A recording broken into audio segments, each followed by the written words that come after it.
আমরা হলাম তাদেরকে হেল্প করার চেষ্টা করছি যারা নিজেরা ইচ্ছাকৃতভাবে অথবা অনিচ্ছাকৃতভাবে বুঝে বা না বুঝে নিজে সর্বনাশ করছে। কীরকম?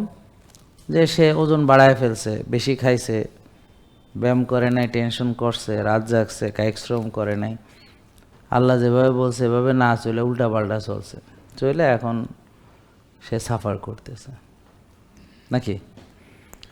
তো এই রোগগুলাই শুধু আমরা আলোচনা করি, যেখানে নিয়ম মানতে হবে আর নিয়ম মানলে সে ভালো হয়ে যাবে। ঠিক আছে, বোঝা গেল?